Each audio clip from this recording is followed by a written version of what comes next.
Polemik pencaplokan 4 pulau di Aceh yang terletak di kawasan Aceh Singkil masih terus bergulir. Kali ini sejumlah mahasiswa dari berbagai BEM universitas yang ada di Aceh yang tergabung dalam gerakan Aceh Melawan atau GAM melakukan aksi protes atas putusan Menteri Dalam Negeri atau Mendagri Tito Karnavian. Para demonstran melakukan aksi tolak putusan Mendagri Tito Karnavian dengan melakukan long march dari Taman Ratu Safiatuddin menuju kantor pemerintahan Aceh di kawasan Lingki, Banda Aceh. Pendemo juga membawa spanduk bertuliskan referendum dan mengibarkan sejumlah bendera berlambangkan bulan bintang. Selain menuntut pengembalian 4 pulau di Aceh Singkil yang masuk ke dalam wilayah administratif Tapanuli Tengah, Sumatera Utara, masa aksi juga mendesak pencopotan jabatan Tito Karnavian sebagai Mendagri. Adapun poin-poin tuntutan yang kita sampaikan, yang pertama itu terkait marwah Aceh, bahwasanya jangan sampai Republik Indonesia menginjak-injak marwah Aceh. Karena ingat, kita ini damai. Aceh menjaga perdamaian, jangan sampai Republik Indonesia malah memicu dan menyulut panasnya konflik ini.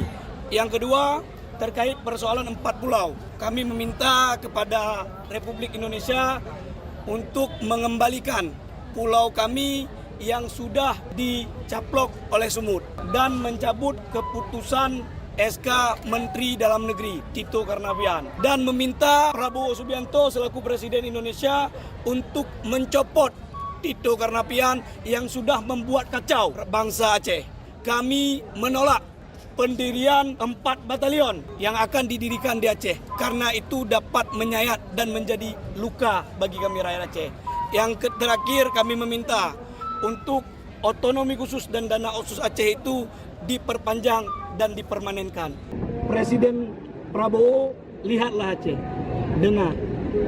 Kalau presiden-presiden sebelumnya mengkhianati, jangan sampai Prabowo ikut serta mengkhianati dan mengingkari janji-janji terhadap rakyat Aceh. Kepala Biro Pemerintahan dan Otonomi Daerah Setda Aceh, Syakir, saat menjumpai masa aksi mengatakan bahwa saat ini pemerintah Aceh sedang mengumpulkan bukti-bukti kepemilikan 4 pulau tersebut untuk dibawa ke pusat. Syakir juga mengatakan bahwa pihak pemerintah Aceh tidak akan menempuh jalur hukum karena ke-4 pulau dimaksud sah milik Aceh. Berdasarkan surat perjanjian kesepakatan bersama antara Gubernur Aceh Ibrahim Hassan dan Gubernur Sumut pada masa itu. Semua strategi kita tentu jelas kita tidak masuk melalui PTUN, non PTUN. Tentu kita mempersiapkan administrasi, bersifat konsultatif dan hal lain yang kita harapkan yang seperti salah dilakukan Pak Gubernur kita konsen untuk merebut kembali 4 pulau tersebut. Dan tentu ini kita berharap banyak kepada Pak Presiden Pak Prabowo yang sudah mengambil sehingga persoalan ini bisa selesai dan 4 pulau tersebut menjadi milik Aceh.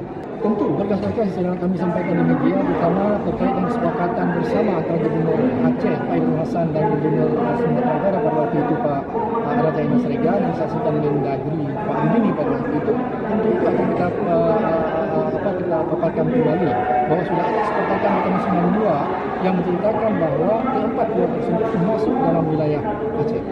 Yang jelas kalau kita pelajari secara hukum bahwa kesepakatan para pihak adalah menjadi undang-undang bagi para pihak. Dan ini mengikat bagi kedua para pihak itu sendiri. Dan di dalam PP 141 tahun 2017 tentang penegasan batas daerah, di pasal 3 ayat 2 huruf F kita disebut dokumen penegasan batas daerah salah satunya adalah kesepakatan kedua daerah yang berbatasan. Ini aturan yang ini, bukan kata orang. Ya. Dan dokumen itu yang dibawa ke sana? Ya, alhamdulillah itu kita punya. Hingga berita ini ditayangkan, masa aksi masih bertahan di halaman utama kantor pemerintahan Aceh. Mereka akan terus menunggu hingga tuntutan mereka didengar oleh Republik Indonesia dan diakomodir. Dari Kota Banda Aceh, Lala Nurmala melaporkan untuk Puja TV.